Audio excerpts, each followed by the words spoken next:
ಒಂದು ದಿನ ಮಧ್ಯಾಹ್ನ ಆನೆಯೊಂದು ಕಾಡಿನ ಮೂಲಕ ಹಾದು ಹೋಗುತ್ತಿತ್ತು. ಅವನು ದೊಡ್ಡವನಾಗಿದ್ದನು ಮತ್ತು ಬಲಶಾಲಿಯಾಗಿದ್ದನು. ಆದರೆ ಇಂದು ಅವನಿಗೆ ಒಂದು ಸಮಸ್ಯೆ ಇತ್ತು. ಅವನು ವಿಶಾಲವಾದ ನದಿಯನ್ನು ತಲುಪಿದನು. ಅಲ್ಲಿ ನೀರು ತುಂಬಾ ವೇಗವಾಗಿ ಹರಿಯುತ್ತಿತ್ತು. ಅಯ್ಯೋ ಇಲ್ಲ, ನಾನು ಹೇಗೆ ಪಾರಾಗಲಿ, ಅವನು ಯೋಚಿಸಿದನು. ಅಷ್ಟರಲ್ಲಿ ಅವನು ನದಿಯನ್ನು ದಾಟುತ್ತಿರುವ ಪುಟ್ಟ ಕಪ್ಪೆಗಳ ಕುಟುಂಬವನ್ನು ನೋಡಿದನು.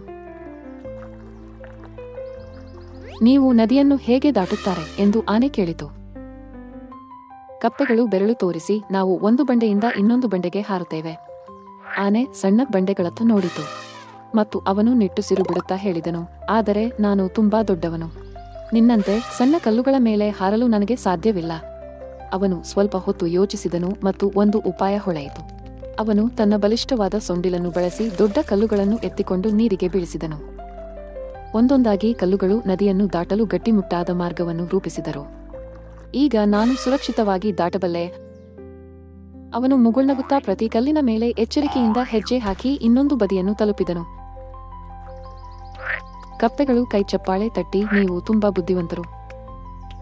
ಆನೆ ಮುಗುಳ್ನಗುತ್ತಾ ಹೇಳಿತು, ದೊಡ್ಡದಾಗಲಿ ಅಥವಾ ಚಿಕ್ಕದಾಗಲಿ ಬುದ್ಧಿವಂತಿಕೆಯಿಂದ ಮಾತ್ರ ಎಲ್ಲಾ ಕಷ್ಟಕರ ಕೆಲಸಗಳನ್ನು ಸುಲಭಗೊಳಿಸಬಹುದು.